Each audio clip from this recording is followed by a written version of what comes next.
김현정의 뉴스쇼 금요일의 코너 뉴스 속으로 훅 파고드는 시간이죠. 훅 뉴스. 오늘도 김정훈 기자 나와 있습니다. 어서 오세요, 김 기자. 네네.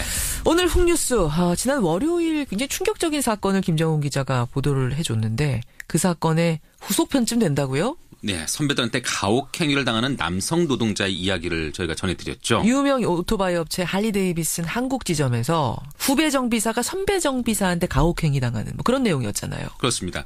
선배 정비사들이 작업복에 불을 지르는가 하면 손목을 자르겠다 이렇게 위협까지 했다는데 그 증언을 다시 한번 들어보시죠. 그러죠.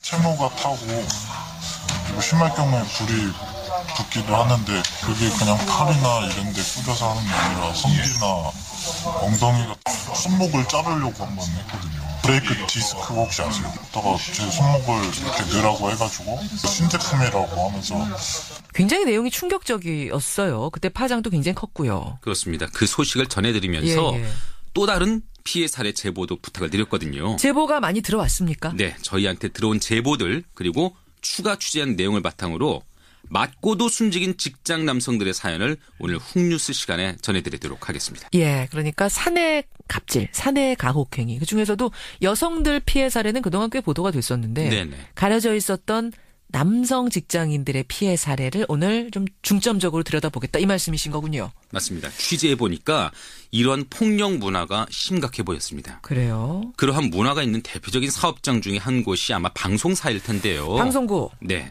먼저 폭행을 당했다는 피해자 한 분의 이야기를 직접 들어보시죠. 예. 촬영하고 이제 쉬는 시간에 카메라 이렇게 뭐 닦거나 그러잖아요. 닦거나 이럴 때 이제 그냥 자기 툭 건드렸다고 거기서 뭐 주먹으로 때리고 얼굴을 일 못해서 욕먹고 그런 것보다도 그냥 제가 싫었던 건지 밥 먹을 때 그냥 어디 뭐 먼 산 쳐다보면서 밥 먹는다고 욕하고 뭐 부모 욕도 하고. 아니 밥 먹을 때 먼 산 쳐다보는 게 이게 이유가 됩니까? 폭행의 이유가 됩니까? 하고 또 없죠. 네. 무슨 어깨나 등 툭툭 치는 것도 아니고 얼굴을 주먹으로 때려요? 네. 부모님 욕도 하고? 그렇다고 하네요.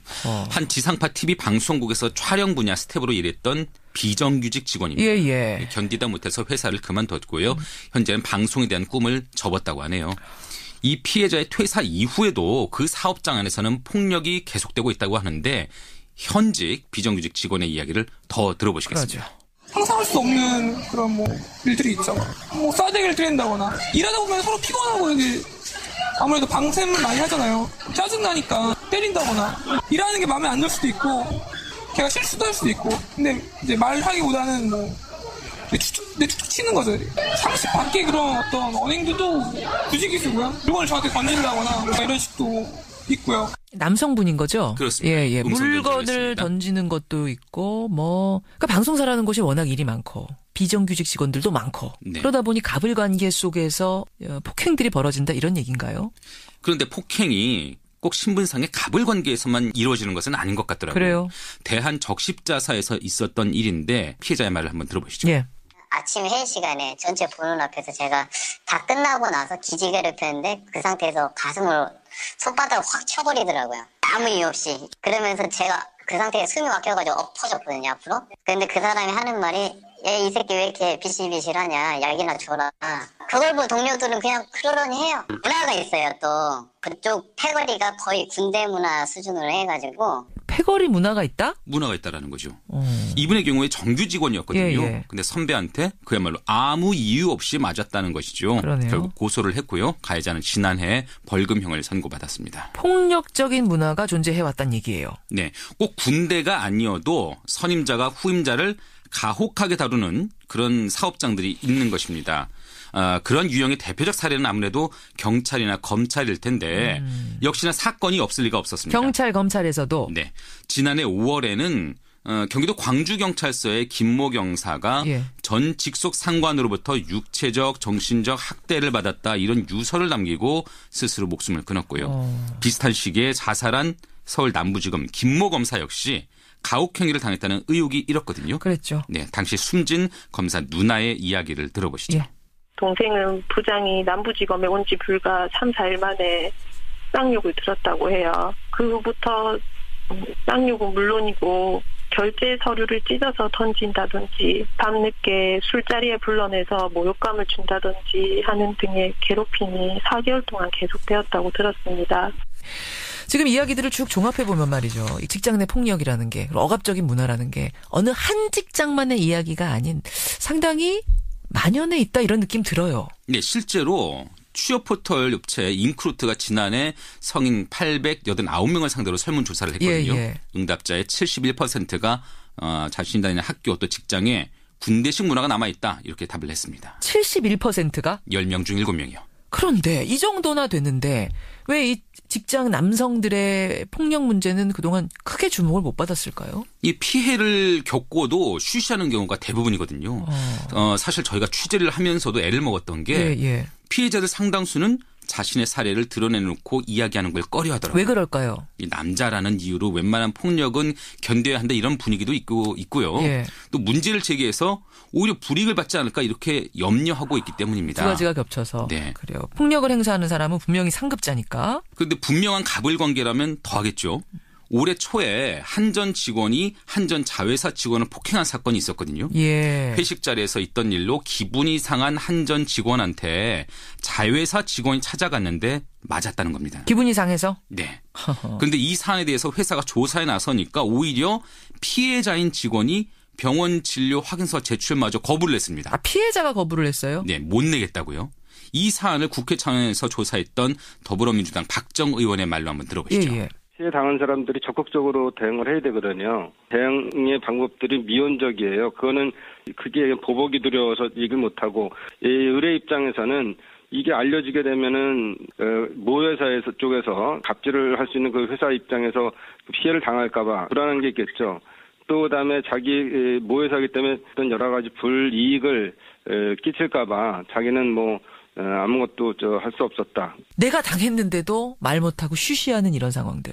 그러니까 결국 이렇게 피해자가 목소리를 내지 않으니까 사안이 제대로 조사가 되겠습니까? 안 되죠. 결국 가해자는 견책이라는 솜방망이 징계를 받는데 그쳤습니다. 이 한전의 경우도? 네. 그래요. 이런 직장 내 폭력 문화. 사실 오래된 문화 아닙니까 이게. 그렇죠. 그동안에 계속 문제 제기도 하고 우리 사회가 많이 달라져 왔다고 하는데도 왜 개선이 안 되고 이렇게 남아있을까요? 일단은 과거 폭력이 용인됐던 그런 군대 문화가 직장 내에 스며든 것을 한 원인으로 꼽을 수 있지 않을까요? 이석진 노무사의 말을 한번 들어보시죠. 네. 남자들 같으면 군대를 또 갔다 오잖아요. 상사한테 또 나도 맞았으니까 그런 것도 나도 욕을 먹고 이랬으니까 당연히 내 후배한테도. 그게 아직 우리나라가 보면 군대 문화 하라면 해라 이런 식의 문화가 아니면 기업도 조직인데 조직이 돌아가려면 좀 원활하게 상사의 지식에 따른다든지 그런 게 필요하잖아요. 나도 당했으니까 내 후배한테도? 네.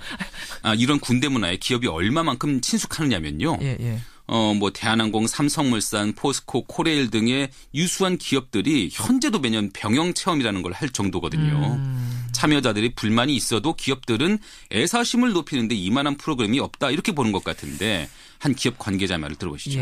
군대식 문화를 하려고 하는 게 아니고 화합 이런 거를 이해를 하려고 애사심도 더 높이고 리더십도 좀 배우고 이런 내용이고요. 일면으로 보면은 일리가 있는데 어떻게 보시는 거예요? 근데 군대식 문화를 적용하는 게 아니라고 하는데 프로그램에 참여하는 신입사원 또 임직원들은 며칠간 실제 병영 내에서 단체 생활하면서 상명하복 질서를 익히게 되잖아요. 군대 문화가 이런 조직 운영에 도움이 된다는 기업들의 생각을 엿볼 수 있는 대목입니다. 그럼 군대 문화가 기업 속으로 평상시에도 젖어들다 보면 자칫 이런 상사의 선배의 폭력이 용인되는 분위기까지 이어질 수 있다. 이런 우려군요. 그렇습니다. 그렇게 왜곡된 군대 문화가 직장 내 폭력을 만들어내는 한 원인이라면요. 최근에는 새로운 원인도 부각되고 있는 사실 저희가 취재 과정에서 알 수가 있었습니다. 바로 고용 구조의 다변화입니다. 다변화. 아까 정규직 외 비정규직, 파견직, 프리랜서, 하청, 용역. 사실은 고용하는 형태가 굉장히 다양해졌잖아요. 그러니까 그렇다 보니까 과거에는 한솥밥을 먹던 선후배 관계가 이제는 명령하고 이를 거부할 수 없는 그런 주종 관계로 바뀌었습니다. 다시 말해서 정규직 상급자가 비정규직 하급자를 마음껏 부리게 되면서 폭력도 생겨났다는 거죠. 그래요. 앞서 폭력 피해를 당했다는 방송사 비정규직의 말을 다시 들어보시죠. 예전에는 그런 일이 없었다는 얘기를 들었어요. 이제 노동법 개정되면서 비정규직이 늘어나면서 이제 그렇게 됐죠. 그러니까 사실 비정규직이 그렇게 여러 개로 분화돼서 고용하는 형태는 방송사밖에 없고. 아, 정리가 되네요. 그러니까 예전부터 내려오는 그 직장 내 군대 문화. 네. 군대 문화가 직장으로 스며들어 있는 그 문화가 깔려 있는 상태에서 네. 요즘 들어서 고용 구조도 다변화되니까 이게 복합적으로 작용하면서 이런 폭력, 사내 폭력들이 벌어진다는 얘기네요. 그렇습니다. 근데 그런 환경에서 특히 직장 남성의 경우에는 그들 나름대로 폭력의 피해를 덮어려는 경향마저 있죠. 더해지면서. 그러니까 상황이 나아지지 않는다는 지적이 나옵니다. 그러네요. 노동법률사무소 새날의 김민아 노무사의 말로 들어보시죠. 드러내놓고 이야기할 수 없는 분위기도 있는 것 같고요. 특히 이제 한 가족의 가장이다라고 하면 이 직장에서 쫓겨나면 그 다음 생계는 어찌할 것인가라는 고민 때문에 더 이야기할 수 없고, 그리고 남성분들이 또 맞거나 이런 부분에 대해서 이렇게 얘기하고 이런 문화가 아니잖아요, 우리나라에서. 그러니까 저는 지금 쭉 들으면서 사실 직장 내 폭력은 여성들이 피해자지 남성이 무슨 그렇게 피해자일까라고 생각했던 게 얼마나 잘못됐던가. 네. 예, 깨닫게 됐어요. 직장 내 남성도 폭력의 가해자가 아닌 피해자가 되는 경우도 상당히 많구나. 다만 그게 숨겨져 있었던 것뿐이구나 이런 생각이 드네요. 그렇습니다. 이게 더 이상 그럴 수도 있지 이렇게 치부할 문제가 아닌 상황입니다. 예. 김 기자. 네. 그나저나 우리가 이 주제를 이제 시작하게 된 계기가 된 게 할리 데이비슨 피해자 아닙니까? 그렇죠. 폭력 네. 문제. 그 피해자 이모 씨는 어떻게 됐어요? 방송 나간 후에 좀 변화가 있습니까? 네, 여전히 몸과 마음을 치유하는 과정이고요. 다만 뉴스가 나간 뒤에 전해진 응원으로 큰 힘을 얻었다고 하네요. 예. 가해자들은 현재 법적 처벌을 기다리는 중이고요. 예. 회사 내부에는 대책회의도 있긴 했다고 하는데 근무 환경 개선을 위한 별다른 조치가 아직까지는 취해지지 않고 있습니다. 예, 직장 내 폭력, 특히 남성 직원들에게 가해지는 폭력에 대해서 오늘 다뤄봤습니다. 이게 다 여러분들이 보내주신 제보를 바탕으로 취재가 된 거거든요. 이후에도 여러분 제보 계속 받겠습니다. 후속 내용 있으면 김정훈 기자 또 취재해 주세요. 네. 수고하셨습니다. 훅뉴스였습니다.